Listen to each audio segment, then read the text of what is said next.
நல்லா வாரி தொளிச்சு கும்பிட்டுப்பா அப்படியே தள்ளி விட்டுற போய் தண்ணில லட்டோட ஊந்துரு போறா லட்டு தோசை என்ன பண்றாடே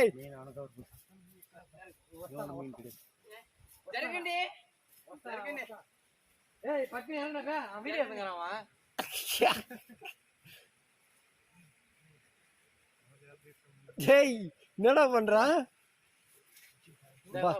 லட்டு வச்சிடாதீங்கப்பா